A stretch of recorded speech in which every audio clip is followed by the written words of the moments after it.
ይህ አብሪ ሚዲያ ነው።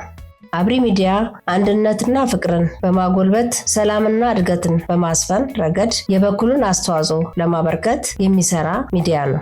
አብሪ ብሩህ ዘመንን አብሳሪ። አብሪ ሚዲያን ሰብስክራይብ፣ ሼር ያድርጉ።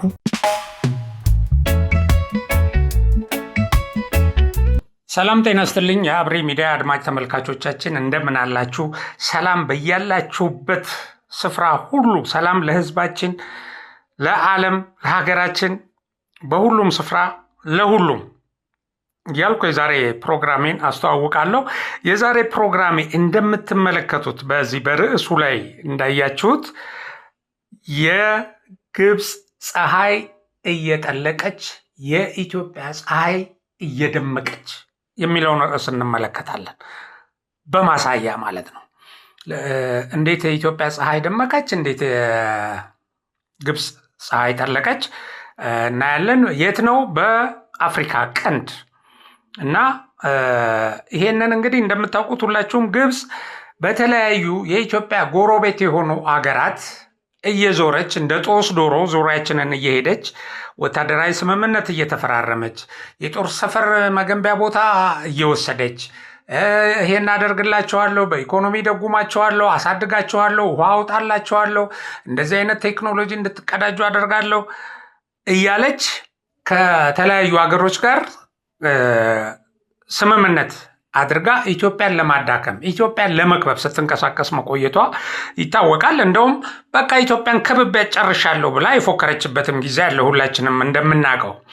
አሁን እየወጡ ያሉ ዜናዎች የሚያሳዩን ግን ይሄ የግብፅ ከበባ እየተበጣጠሰና ብዙ ሀገራት እዚህ ቀንዱ ላይ ያሉ ሀገራት ከግብፅ ጋር የመስራት ፍላጎታቸው እየተዳከመና እያቆሙም ጭምር ሞር ደግሞ ከኢትዮጵያ ጋር የሚሰሩበት ሁኔታ እየተፈጠረ ያለበት ክስተት እየታየ ነው።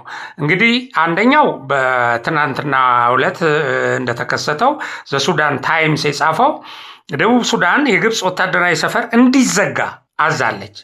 ይሄ ወታደራዊ ሰፈር በምስራቅ አፍሪካ ለኢትዮጵያ በጣም ቅርቡ ቦታ፣ ለኢትዮጵያ ድንበር ቅርብ ቦታ ወታደራዊ የጦር ሰፈር ወስዳ እዛ ወታደራዊ ቁሳቁሶችንና የተለያዩ ወታደራዊ መኮንኖችን አስፍራ ነበር የምትገኘው። ይህ በዚህ በአፍሪካ ቀንድ ውስጥ በጣም ለኢትዮጵያ የቀረበ ለኢትዮጵያ ድንበር ቦታ ነበር እና ግብፅ ኢትዮጵያን ከብቤባታለሁ፣ ስትራቴጂክ ቦታ ይዣለሁ ብላ ትተማመንበት የነበረው ቦታ ይሄ ነው እና ይሄንን ቦታ ግብፅ እንድትለቅ መደረጉ በምስራቅ አፍሪካ ቀጠናዊ የደህንነት ዳይናሚክዎችን መልሶ ለማስጠበቅ በሚያስችል እንቅስቃሴ የካይሮን ወታደራዊ ቦታ በኢትዮጵያ ድንበር አቅራቢያ እንዲቆም የሚያደርግና የዚህን የቀጠናውን የደህንነት ቀደም ብሎ ስጋት ላይ አካባቢውን ሊረብሽ ሊያውክ ይችላል ተብሎ የተሰጋበትን ሁኔታ የሚቀይር ነው። ምን ይለናል የዜና ምንጩ ይሄንን የጻፈው ዘሱዳን ታይምስ? ሳውት ሱዳን ሃዝ ሪፖርትድሊ ኦርደር ዘ ክሎዘር ኦፍ አን ኢትዮጵያን ሚሊተሪ ቤዝ ending Cairo's military presence near the Ethiopian border in a move that could reshape regional security dynamics in East Africa. እንደገና የዚህን የምስራቅ አፍሪካ የቀጠና ሼፕ ወይም አሰላለፍ የሚቀይር ነው ይሄ ጉዳይ ነው የሚለው በቀጥታ የሚቀይር ነው። እንትኑ ደግሞ ጥብቅ ትዕዛዝ ነው የተሰጠው። according to reports citing South Sudan's press sources, the order calls for the full termination of all Egyptian military activities in the region ይላል። አየህ፣ ማንኛውንም የግብፅን በዛ አካባቢ የምታደርገውን እንቅስቃሴ ሁሉ እንድታቆም የሚያዝ እና የሚያደርግ እርምጃ ነው ይለዋል። አየህ፣ ኦኬ። አሁን ይሄንን እንግዲህ ቅድም የግብፅ ፀሐይ እየጠለቀች የኢትዮጵያ ፀሐይ እየደመቀች ያልነው በዚህ ብቻ አይደለም። ይሄ በእርግጥ በጣም ደፋር ቆራጥ እርምጃ ነው። ሳውት ሱዳን ለምንድን ነው ይሄን እርምጃ የወሰደችው ስንል ማንኛውም ሀገር ብሔራዊ ጥቅሙን ከግምት ውስጥ አስገብቶ ነው እርምጃ የሚወስደው። ስለዚህ ሳውት ሱዳን ከኢትዮጵያ የምታገኛቸው ጥቅሞች በጣም በርካታ እና ለእድገቷ አስፈላጊ የሆኑ ስለሆነ ነው የሚል መልስ ነው የምናገኘው። እና አሁን ምንድን ነው በጣም በርካታ ነገሮች ከደቡብ ሱዳን ጋር ኢትዮጵያ እያካሄደች ነው። ከደቡብ ሱዳን ጋር ብቻ አይደለም፣ ከሌሎች ሀገራትም ጋር። አዳምጡኝ ወይም ተከተሉኝ። ደቡብ ሱዳንና ኡጋንዳ በነጭ አባይ ገባር ወንዝ ላይ 2 ግድብ ለመገንባት የያዙትን እቅድ ኢትዮጵያ በገንዘብ፣ በቴክኒክ፣ በፖለቲካውና በሌሎች ሁለንተናዊ ዘርፎች በኩል ያልተቆጠበ ድጋፏን ታበረክታለች።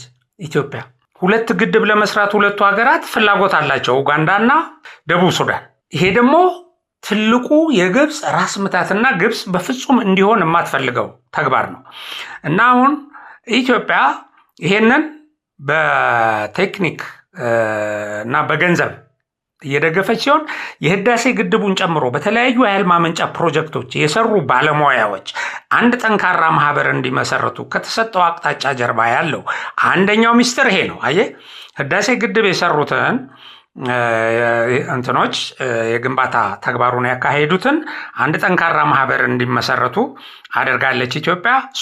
ይሄ ኃይል ባለው ኤክስፒሪየንስ፣ ባለው አቅም፣ ባለው የቴክኒክ እውቀት እነዚህን ግንባታዎች እንዲያደርጉ ኢትዮጵያ ትልቅ ሮል እየተጫወተች ነው እና ይሄ እንግዲህ ወደፊት በተጨባጭ የሚታይ ነው እርምጃው።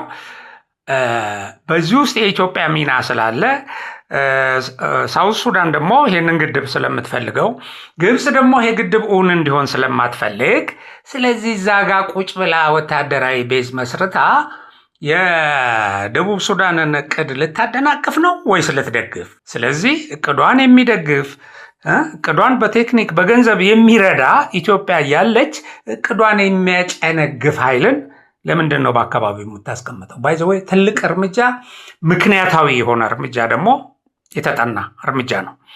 ስለዚህ ሌላው ደሱ ፕሮጀክት የሚባል አለ። እሱ እየተፋጠነ ነው። ደሱ ፕሮጀክት ማለት ጅቡቲን፣ ኢትዮጵያን፣ ደቡብ ሱዳንንና ዩጋንዳን የሚያስተሳስር የሎጂስቲክ ኮሪደር ልባርክ፣ ፈጣን መንገድ፣ ባቡር መስመር፣ ባህር ትራንስፖርት፣ ደረቅ ወደብና ሌሎች ተያያዥ የኮሪደር ልማቶች ያሉበት አሁን ይሄ እየተገነባ ነው። እንደውም ልክ ይሄ ኢትዮጵያ ውስጥ አዲስ አበባ ውስጥ እንደተሰራው የኮሪደር ልማት በአስቸኳይ መተግበር አለበት፣ እውን ሆኖ መታየት አለበት በሚል አቅጣጫ 24/7 ተግባር ላይ እየዋለ ነው ግንባታው። ይህን ወሳኝ ፕሮጀክት ከአትላንቲክ ውቅያኖስ ጋር የማገናኘት ራዕይም ተሰንቋል። ባይዘወይ ሰፊ ራዕይ ያለው ነው። አየህ፣ የብሱን ከባህር ጋር የሚያገናኝ በጣም ትልቅ ፕሮጀክት ነው። እነዚህ ሀገሮች እንግዲህ ጅቡቲ ያለችበት፣ ጅቡቲን አንዷ ለመክበብ ግብፅ ተጠቅማባት የነበረችው ጅቡቲ ነች።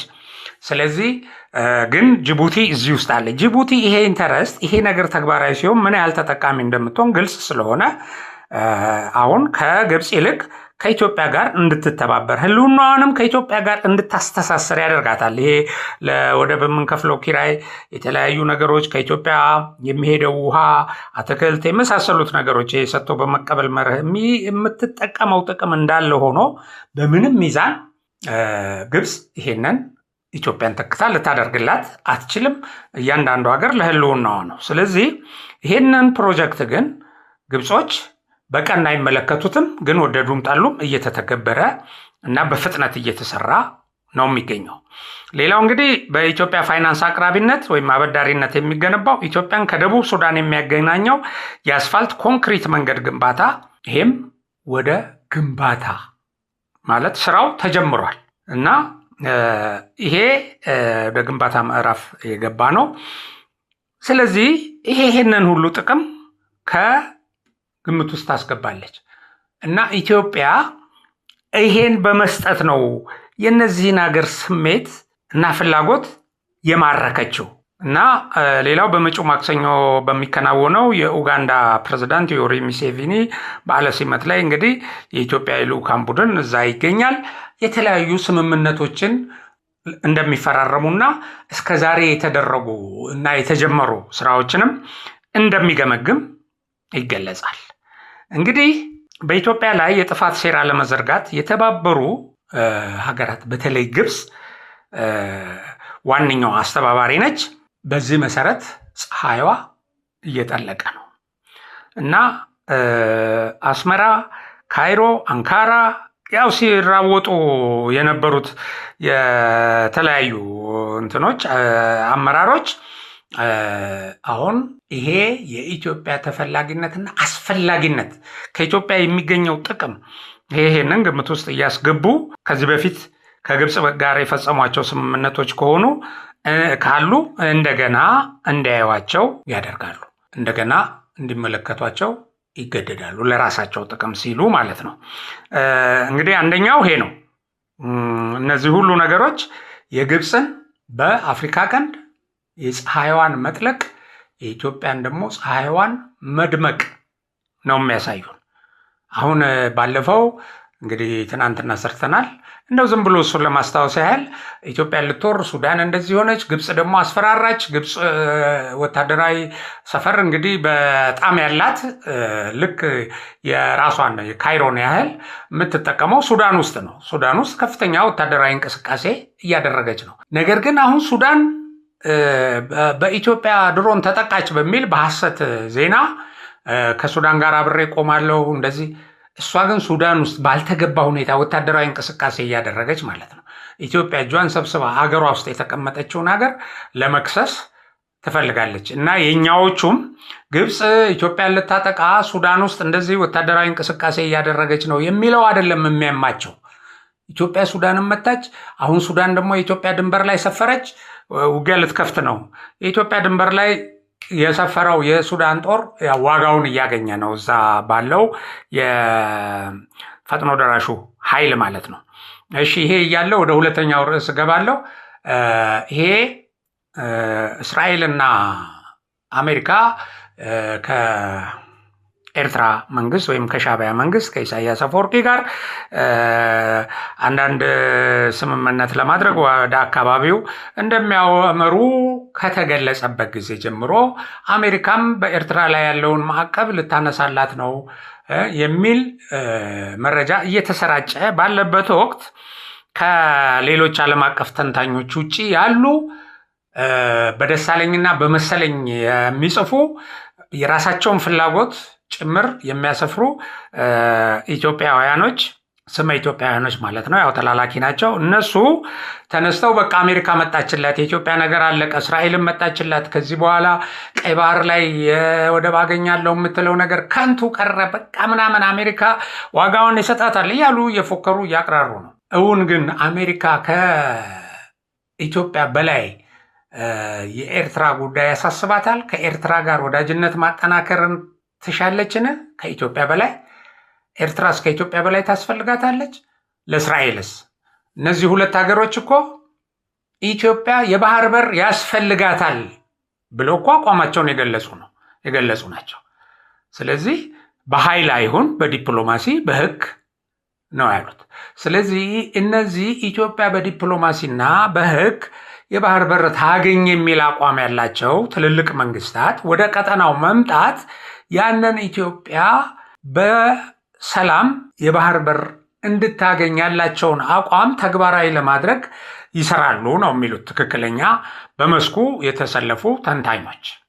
ይህንን ቀጠናውን የሚተነትኑ አሁን ለሆነ ህትመት ሚዲያ ለመጽሔት አንድ ኢንተርቪ ያደረኳቸው የጂኦፖለቲክስ ተንታኝ አሉ። ወደፊት ስማቸውንና ያው በዚህ ጉዳይ ላይ የተነተኑትን ትንታኔ መጽሔታችን ለሚደርሳችሁ ሰዎች ታገኙታላችሁ። መከታ የሚል መጽሔት አለን። በቀጠናው ወታደራዊ ትንታኔ ላይ የሚያተኩር የስትራቴጂ ጉዳዮች ላይ ትኩረት አድርጎ የሚሰራ ማለት ነው። እና ምንድን ነው እሳቸው ያሉት? ይሄ ለኢትዮጵያ በጎ ነገር ይዞ የሚመጣ ጉዳይ ነው። ምክንያቱም ሁሉም ትልልቅ ሀገራት አንድም ሀገር ኢትዮጵያ የባህር በር አያስፈልጋትም አላለም። ኢቨን ግብፅ እንኳን ያስፈልጋታል፣ ግን ትልና ኤርትራ ጋር ሄዳ ትዘጋለች፣ ሶማሌላንድ ጋር ሄዳ ትዘጋለች፣ ከሶማሊያ መንግስት ጋር ተባብራ ታደናቅፋለች። ምክንያቱም ይሄን ያህል ህዝብ የያዘች 130 ሚሊዮን ህዝብ የያዘች ኢኮኖሚዋ በፈጣን ሁኔታ እያደገ ያለ ህዝብ ቁጥሯም እንደዛው እያደገ ያለ ሀገር አያስፈልጋትም የሚል በዓለም ማንም ተቀባይ ሊያደርገው ስለማይችል ማለት ነው። የተባበሩ መንግስታት ድርጅት አቋም ወስዷል በዚህ ላይ። ፈረንሳይ፣ ቻይና፣ ሩሲያ፣ እነዚህ እነ ጃፓን፣ እነ ጀርመን፣ እነ ህንድ እና አሜሪካና እንግሊዝን እስራኤልን ጨምሮ ኢትዮጵያ የባህር በር ያስፈልጋታል። ብዙ ተንታኞች ኢትዮጵያ የባህር በር ካላገኘች ቀጠናው ሰላም አያገኝም ብለዋል። ስለዚህ የኢትዮጵያ መንግስት በህጋዊና በዲፕሎማሲ መንገድ እንዳገኝ ካላረጋችሁኝ ወደ ኃይል እንድገባ እገደዳለሁ የሚለው ይሄን ጫና ለመፍጠር ነው። ይሄን የሰላማዊ መንገዱን ተጠቅመው መፍትሄ እንዲፈልጉ፣ አለበለዚያ ቀጠናው ይታወካል ብለው ስጋት ላይ ሆነው ይህንን መፍትሄ እንዲሰጡ ነው እንጂ የኢትዮጵያ መንግስት ብቸኛ አማራጭ ወታደራዊ ኃይል ነው አላለም። ይሄ እንግዲህ ዲተር አርገህ ጫና ፈጥረህ ኢቭን ይሄ ባህር በር የሚሰጠውንም አካል የወሰደብህን በግፍ ሌላውም ዓለም እንዲያስብበት ለማድረግ ወታደራዊ ጡንቻን ታሳያለህ። ይሄን የመሳሰለ ነገር ታደርጋለህ። ይሄን ታደርጋለህ ማለት ግን ብቸኛው አማራጭ ውጊያ ነው ማለት አይደለም። በቃ ኢትዮጵያ ከዚህ በኋላ ብትወጋ በአሜሪካ ትደመሰሳለች ምናምን የሚል መዝሙርም ይዘምሩ አሉ እና ምሁሩ ምንድነው ያሉት? አሜሪካኖችም ሆነው እስራኤል የኢትዮጵያን 130 ሚሊዮን ህዝብ እና እያደገ ያለውን በፈጣን ደረጃ ትልቁንና ግዙፉን የኢትዮጵያ አየር፣ የምድር ኃይል፣ ስፔሻል ፎርስ፣ የባህር ኃይል እነዚህን ሁሉ በዚህ የቀይ ባህር ቀጠና ላይ ለሚደረግ የሽብር እንቅስቃሴ ትልቅ አጋር አድርገው ኢትዮጵያን ነው የሚያዩት እንጂ ኤርትራን አይደለም። ኤርትራ ወታደራዊ አቅም የላትም፣ የሰው ኃይል የላትም። ኢቭን በህዝብ ብዛቱ አንጻርም ስናይ ኢኮኖሚዋ እያደገ ሆኖ ከሌሎች ሀገሮች ጋር የሚያስተሳስር ገበያ የነዚህን የትልልቅ ሀገሮች ገበያ የሚስብ አይደለም። ኢቭን በምርጫም አድርጎ የማያውቅ መንግስት ነው፣ አምባገነን መንግስት ነው። ከተለያዩ ከኢራን ጋር ከነዚህ ሀውቲ የሽብር ኃይሎች ጋር ይገናኝ የነበረ ኃይል ነው። ይሄ ኃይል 24 ሰዓት ምዕራባውያንን ሲያወግዝ የሚውል ያላቅሙ እንደዚህ አይነት የፖለቲካ ትንታኔ የሚሰጥ ሀገር አምነው ከኢትዮጵያ በላይ ወዳጅ አድርገው አብረው እንደማይሰሩ ግልጽ ነው። ወደዚህ መምጣታቸው ግን እቺን ነገር እንዲቀበል ያደርጋቸዋል። አንድ ምክንያቱም ለእነሱም ብሔራዊ ጥቅም አስፈላጊ ስለሆነ የኢትዮጵያ መንግስት ወደ ቀይ ባህር ላይ መምጣት አስፈላጊ ነው። ለቀጠናው ደህንነትም ለቀይ ባህር ላይ ያለ የሽብር ስጋትን በመግታት ረገድ። ሁለተኛ ነገር ግብፅ በዚህ ድርድር ውስጥ አለች። ግብፅ አሸማጋይም ሆና እንደዚህ ገባ ወጣ እያለች ያው የማትታመን ሀገር ነች። ባይዘው በምዕራባውያኑ እዛም እዚህም የምትረቅጥ ነች ግን እዚህ ውስጥ አለች። እዚህ ውስጥ የገባችበት አንዱ ምክንያት ያው ኢትዮጵያን በጠላትነት ስለምታይ፣ ሌላው ደግሞ የህዳሴ ግድብ ላይ የሚደረጉ አሳሪ ስምምነቶች፣ ሌሎች ያቀረበቸው ጥያቄዎች ለድርድር እንዲቀርቡላት ለአሜሪካን አደራ ሰጥታለች። የኢትዮጵያ መንግስት ደግሞ ድርድር ሲደረግ ሁለቱን ውሃዎች ነጣጥዬ አልደራደርም ብሏል። እኚህ የጂኦፖለቲክስ ተንታኙ እንደገለጹልን ማለት ነው። እና ስለ ቀይ ባህር ስለ ህዳሴ ግድብ ከኔ ጋር መወያየት የሚፈልግ ስለ ቀይ ባህርም እንድደራደር ይፍቀድልኝ የሚል ጠንካራ አቋም ኢትዮጵያ አራምዳለች፣ እያራመደችም ነው። ከዚህ በፊት የተጠየቀችውን ጥያቄ ሁሉ ለአሳሪ ስምምነት ይፈረም፣ የውሃውን እንትን ልቆጣጠር ምናምን ግብፅ ያለቻቸውን ሁሉ ኖ ብላ ጠንካራ አቋም ይዛ የቆየችው ኢትዮጵያ አሁን ድርድሩን ወደዚህ ወደ ባህር በር ወደ ቀይ ባህር በሚያወጣት ሁኔታ ላይ ይዛ ትቀርባለች።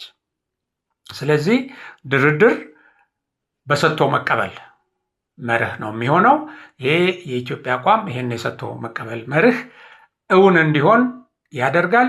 ኢትዮጵያ ወደ ቀይ ባህር እንድትወጣ የነዚህ ታላላቅ ሀገሮች ወደዚህ መምጣትና ከሻዕቢያም ጋር ይሁን ከኢትዮጵያ ጋር በሚያደርጉት ንግግር ይሄ በቅርብ ጊዜ እንደ በጎ ነገር ይዞ እንደመጣ እንደሚቆጠር የተለያዩ ሰዎችም ጽፈዋል። እኚህ ከኔ ጋር ቆይታ ያደረጉ ምሁርም ያው እዚህ ላይ አሁን ስማቸውን ያልገለጽኩት መረጃውን የሰጡት ለመጽሔቱ ስለሆነ እርግጥ ነው አስፈቅጃቸዋለሁ እንደዚህ ለመጠቀም።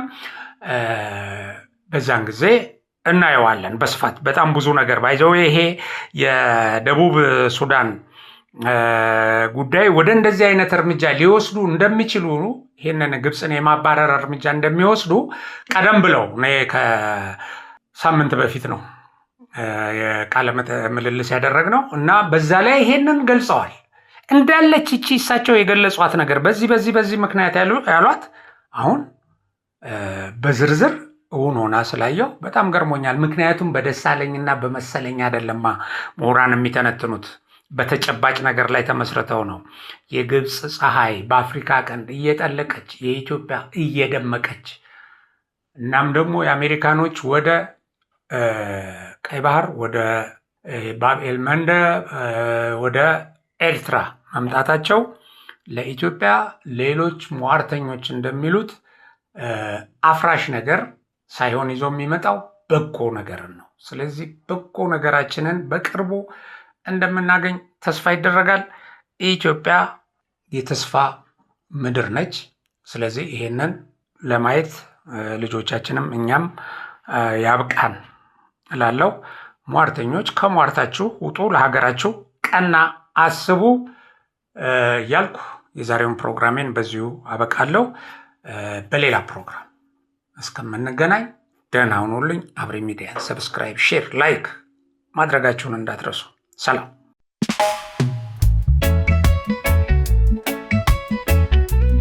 ይህ አብሪ ሚዲያ ነው። አብሪ ሚዲያ አንድነትና ፍቅርን በማጎልበት ሰላምና እድገትን በማስፈን ረገድ የበኩሉን አስተዋጽኦ ለማበርከት የሚሰራ ሚዲያ ነው። አብሪ ብሩህ ዘመንን አብሳሪ። አብሪ ሚዲያን ሰብስክራይብ፣ ሼር ያድርጉ።